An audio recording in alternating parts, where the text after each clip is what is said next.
You're listening to an archived Cabral Concept podcast. After listening to this show, check out the most up-to-date podcasts available at stephencabral.com/podcasts or search directly on iTunes. And now, welcome to the Cabral Concept, where board-certified naturopath and integrative health practitioner Dr. Stephen Cabral shares how he was diagnosed at the age of 17 with a life-altering illness and given no hope for recovery. It was only after studying and traveling all over the world did he discover how to combine ancient Ayurvedic healing practices with state-of-the-art naturopathic and functional medicine to fully rebalance the body and re-energize it with life. It's time to discover how to get well, lose weight, and finally feel alive again. And now, here's your host, Dr. Stephen Cabral. Excited to be speaking with you today on this Training Thursday on why I believe that aerobics is actually making a comeback. So pretty soon, in the not too distant future, I would say within the next couple of weeks, I'll be putting out a podcast on a few truths that I believe are going to be coming true again in 2018. Now, what does that mean? I believe that these things have been maybe kind of pushed aside, made fun of, stepped on for the past, let's say, decade or so when we've become more advanced, so-called advanced, and I have my air quotes up, on all things health and fitness, that we've kind of looked past them. Or in the case of aerobics, we've actually started to demonize them. Like if you do aerobics, you might die. Like it's like that serious now where, I follow that as well. I mean, because truth be told, it was like that, let's say, well, now it's been about 20 years since I've been in the fitness industry. But, back then, and I would even say closer, let's say more like closer to 2003, 2004, interval training became the thing. And I mean, this is before TRX, this is before kettlebells even became big. All the mainstream, I should say, is that, well, right around that period of time, we started saying aerobics are bad, meaning like you should only be doing interval training. So what happened was we started to look at things more like Tabata interval training and just doing short bursts of anything. And then there was this backlash, which again, rightly so, of people doing longer distance running. And I'm not advocating, so I just want to be sure here, I'm not advocating going out and going for a 10-mile run or training for a marathon. I too believe that that is too catabolic, meaning like the shortcomings of aerobic-based work, let's just say going out for a run. People are adamantly against it. And again, I drank that Kool-Aid way back in the day as well. Now I keep an open mind. And that two things can actually be true. Believe it or not, they could both be true. But it was said like, well, if you do too much running, you're actually going to lose muscle tissue. Again, that's true. In the excess, and that's not with proper cross-training, meaning like if you're not doing strength training as well. Because if you do strength training and you run, or you do strength training and you do things like rowing or biking, you're not going to be too catabolic because you'll balance that with some strength and resistance training. And of course, your nutrition is paramount. I mean, your nutrition is probably more important than any one of those to be able to make sure that you're not too catabolic. But before I go too far down that path, what we overlook is a lot of the qualities and benefits of aerobic-based training that because we've gotten away from them may not be the best idea. People may not actually be as healthy. There's a lot to be said with pumping oxygen, breathing in deep, and doing that by doing whether it's the elliptical or it's a bike or it's going for a jog. Again, your body has to be in good biomechanical alignment. I'm not going to say that meaning I can't say that enough. You can't use running as a weight loss tool. It's not a good idea. You actually use running and actually going down the street for, let's say, 20 minutes, 30 minutes of jogging once you're in shape. And I know that seems really strange, but I've spoken about this before. Your body has to be in a good alignment. And more importantly, you can't have a lot of additional weight because all that additional weight causes a lot of abrasion on the joints. So if you want to do cardio and you're more than 20 pounds, 25 pounds away from your goal weight, I recommend the exercise bike, the upright bike, or maybe some rowing, or maybe even the elliptical. I'm not a huge advocate of the elliptical because I don't believe the hype, meaning that, sure, it's soft on the joints. That part is nice, but there's not a lot of biomechanical work being done, meaning that once you get moving on it, you kind of coast. It's kind of fun. I've been on the elliptical before, and I'm on it, and I'm I'm kind of gliding through air, and that's the truth.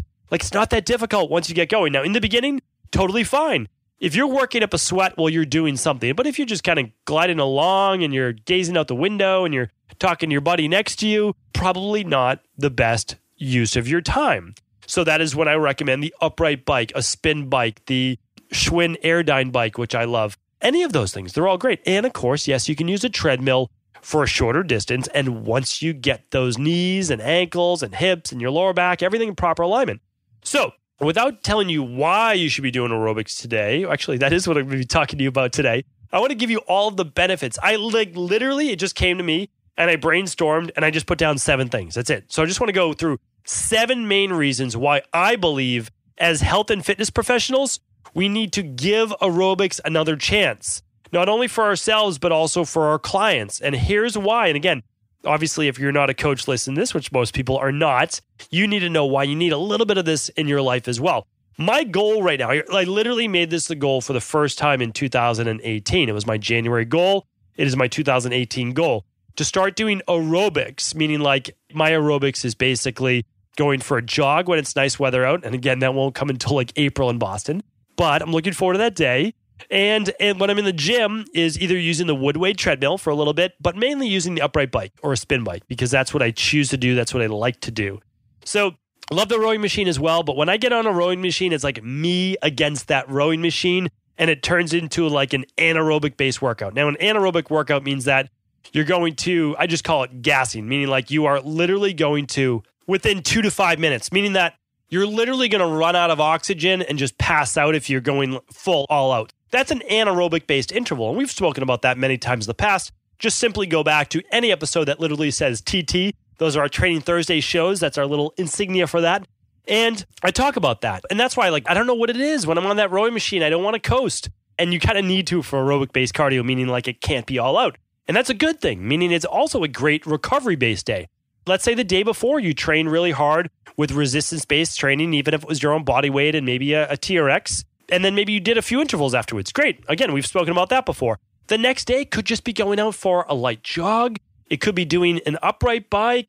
Any of those things are literally okay. And again, I've spoken about this before. I won't keep saying that, but the truth is that we can't be an all or nothing based society, meaning that there has to be some good that can come out of things like aerobics. There's a reason why there is some recommendations for it in the medical literature. Same with resistance. Just because I recommend resistance doesn't mean I can't recommend some aerobics. Again, in my world is like 2 to 3 days of resistance-based training, and then 2 days to 3 days, if possible, of some aerobic-based work or interval-based work as well. And it does depend on your goals, meaning I won't deny that interval-based training is going to transform the body to a greater level. However, I've seen aerobic-based training be phenomenal for people with blood sugar dysregularity, meaning that from a clinical perspective, believe it or not, the interval training a lot of time or heavy weight training ramps up their actual blood sugar levels, but going for a jog or a run brings down their blood sugar. And I can tell you that this is the truth because I verify things, meaning it's in a clinical setting. I test people's blood sugar. I have them test their own blood sugar. So I don't really care a lot of times what the research is saying if I'm showing things in my own practice to be true, meaning that you might not find out about it for 10 years from now. And that's how it was when I was really in the fitness industry. I was training under some brilliant coaches and mentors like Mike Boyle way back in the day. I mean, I remember being a 22-year-old kid going down to Boston University. And on my time, I mean, that's what a lot of health practitioners don't understand. You pay other people if you need to learn. But, I had a connection and Coach Boyle was nice enough to say, yeah, come on down, just sit in the side and watch how I train all the hockey players. And that's what I did. I watched them do mobility drills. None of this stuff was in textbooks. Trust me, none of it was in textbooks. So I'm down there, I'm watching everything he's doing, I'm learning through. And then after he finished, he was gracious enough to give me 5 minutes, my buddy and I, Keith, and we literally just would ask him questions. Now, Keith had known him for a while and he'd ask many questions. For me, it was new. So I'm like, hey, why were you doing this? Why were you doing this? Always questioning. And I know I can come off sometimes a little rough in my questioning, but I'm just trying to learn. I have an obsessive personality, an obsessive nature. And again, it can come on very strong to people who just don't understand that I'm doing it to get knowledge so that I can help others. So I had my own clientele. I was trying to learn for them. I was trying to learn, why are you doing all these different mobility drills?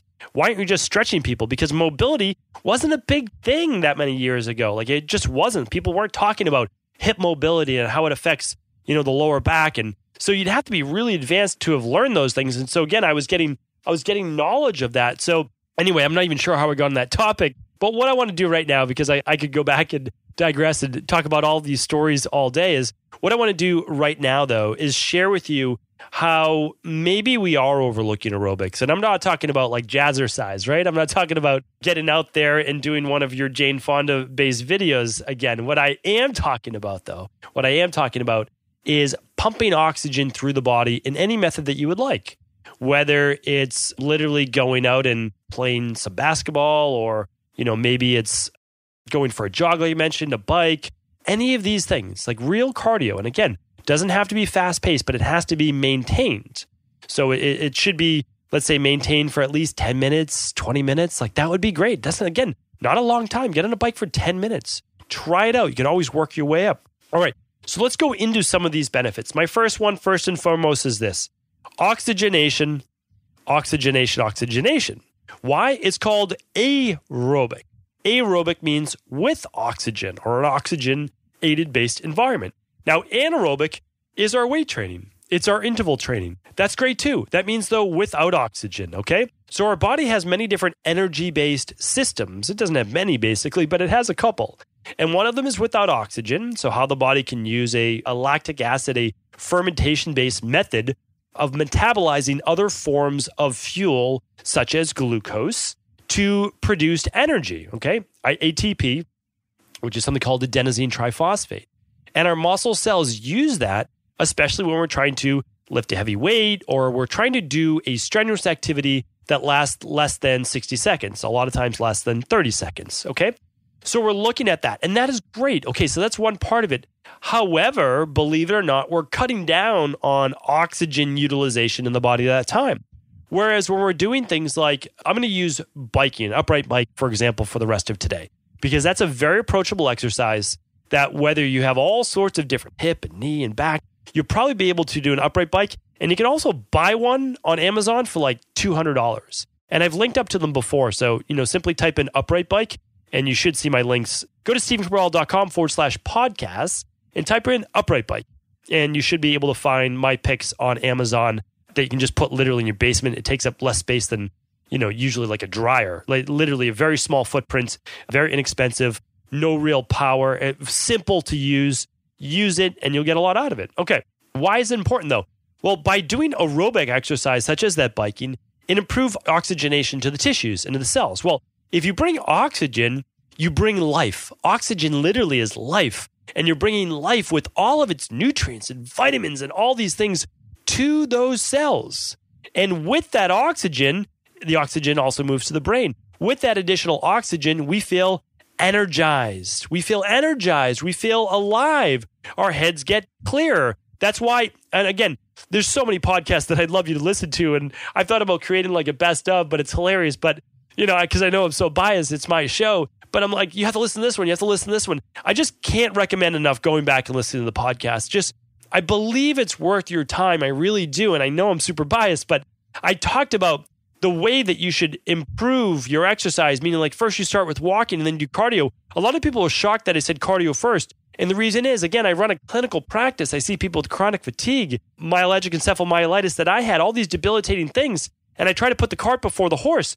You shouldn't be doing hardcore weight training, even body weight, until you can just oxygenate your body. Most people with chronic fatigue are low oxygen. Really, really important. I'm a big believer, a huge believer, that you have to ease your body into it. Slowly walk, then work up eventually to 10,000 steps, and then get to your cardio. Check out my podcast on a previous Training Thursday on how to increase your exercise. Okay. Now, the second way, besides driving oxygen through your body and brain, is detoxification. You know that I'm a huge advocate of detoxification because everything from the Bible to Egyptian to Roman to Greek and Ayurvedic and traditional Chinese medicine and Taoist and all of the monks, everyone does detoxification. Everyone does fasting. Never more in the history of the world have we needed detoxification more. Not 2,000 years ago, not 6,000 years ago, now more than ever, because back then they didn't have synthetic, man-made chemicals in the environment, and they still had to detoxify to stay healthy. Think of us today with over 77,000 man-made chemicals. I mean, it's unbelievable to me how we're even still alive. I mean, honestly, it's a miracle that our bodies can deal with all of the plastics and smoke and mercury and aluminum and everything else in the environment, it is really uncanny. But here's the deal. When you exercise, and again, this is why you can literally have a Herxheimer. You can have a healing crisis if someone's very, very sick, and that's why you have to start slow with your exercise, is that when you pump on a bike or you work out with weights or whatever you do, you actually move that blood through your body faster. It circulates faster. Guess where it's circulating? Through your liver. As you pump it faster through your liver, you're asking your liver to detoxify faster because your liver is really your main detoxifying organ. You have your lungs, you have your skin, you have your liver, you have your kidneys. The lymphatic system works, all those things work. Yes, and when you're exercising, you're moving that lymphatic system.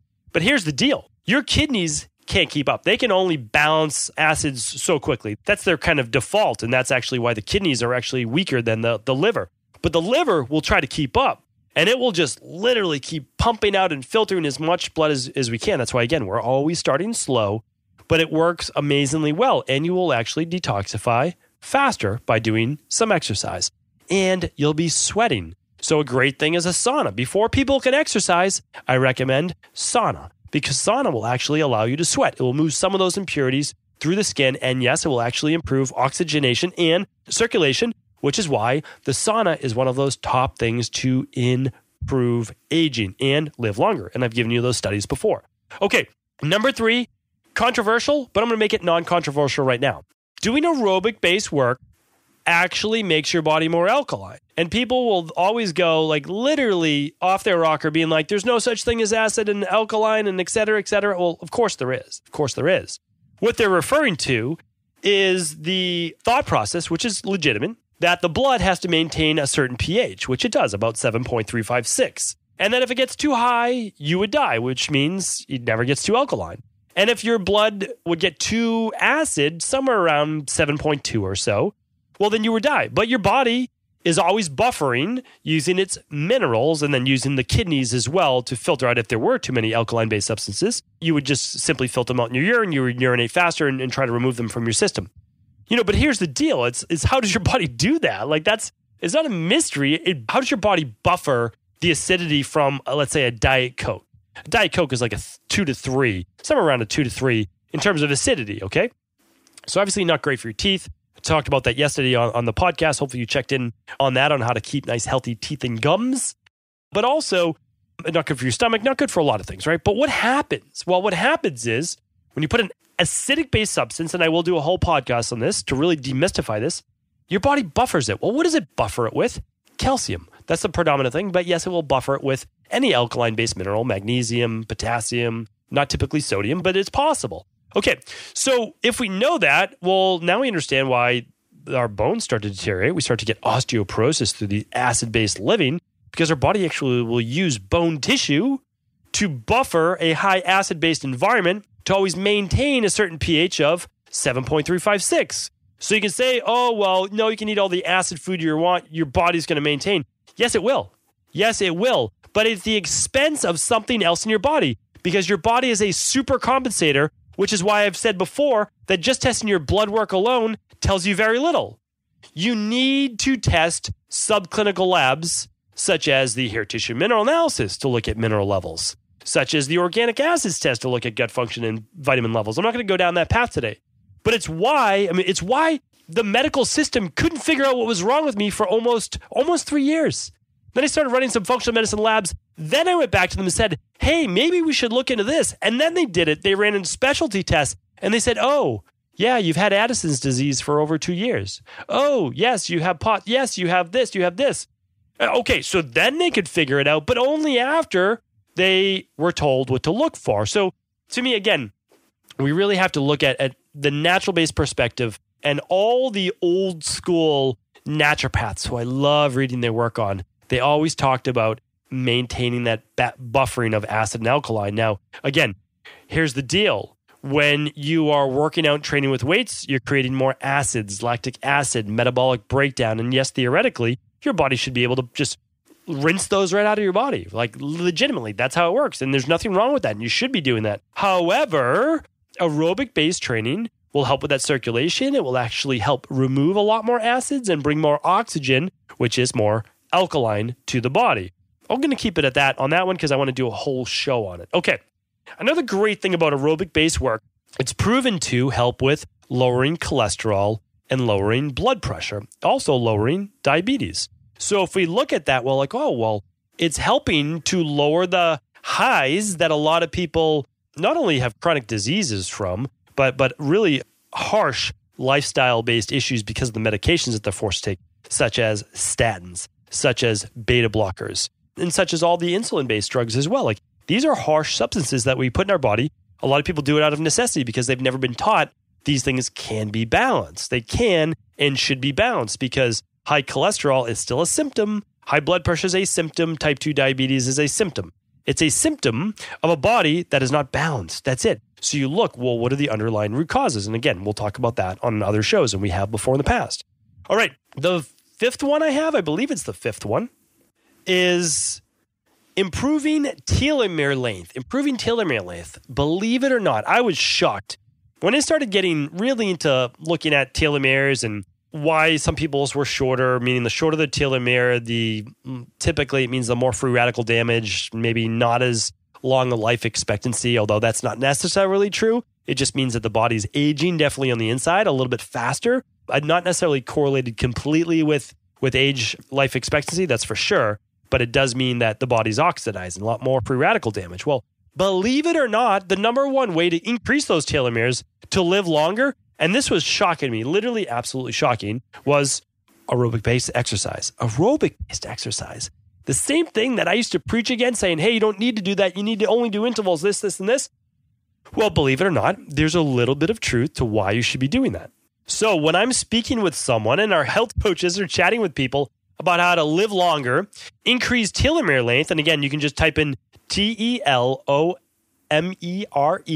into stephencabral.com/podcast, and you'll find out what a telomere is if you've never heard of one before, how to get yours tested, and also I will give you exact instructions on how to increase those telomere lengths as well. So live a nice, long, healthy life. Okay, so aerobic-based cardio, believe it or not, does that. All right, number 6, second to last one, is that aerobic-based energy increases energy by helping to modulate stress. I can't tell you enough.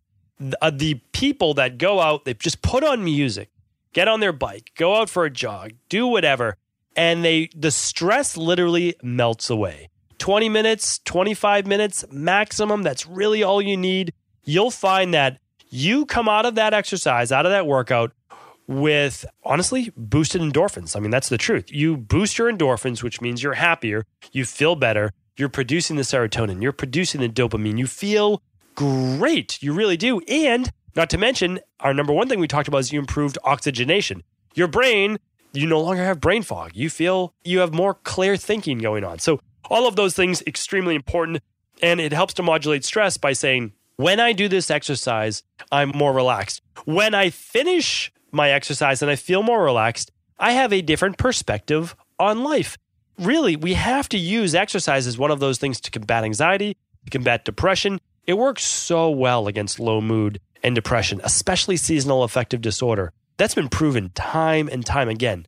In depression, exercise often beats, not often, I actually haven't seen a study yet where exercise has not beat the placebo and it has not beat a drug. So to me, a really remarkable research. And that's something I think that we need to not overlook in the future for those people that really are in a depressed-based state and need help.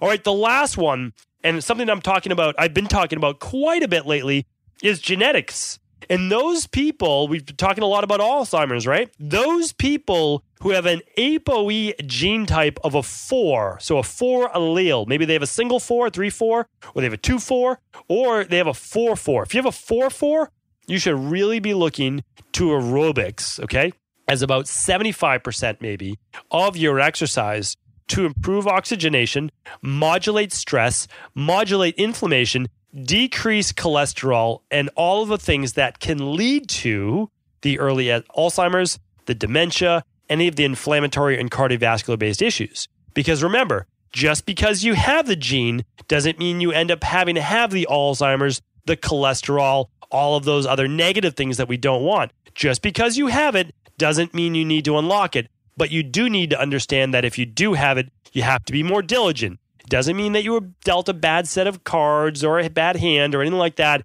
It is what it is, right? We all get good things in life, and we've all been dealt some pretty tough things in life. It is what it is. I've stopped trying to question it many, many years ago. Here's my recommendation. If you've had your genes tested, then you should be able to follow what your allele says, all right? So if you're a 2-2, you can do a little bit more strenuous exercise, especially if you're an endomorph body type. Same with 2-3. 3-3, well, about 50-50 for aerobic and anaerobic.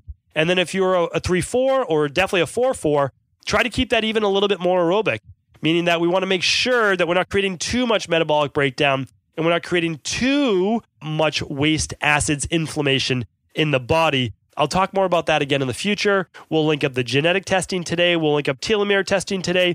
Simply go to StephenCabral.com/742. All right, I think I've been talking enough today. Sorry, today is 7:41. As you can see, I've been talking quite a bit. This is the end of my day. I've done a bunch of consultations, a bunch of podcasts. Excited to get the information to you, of course. I actually love going back, and I love admitting that I was a little too set in my ways in my 20s. I really was. And, I shouldn't have been.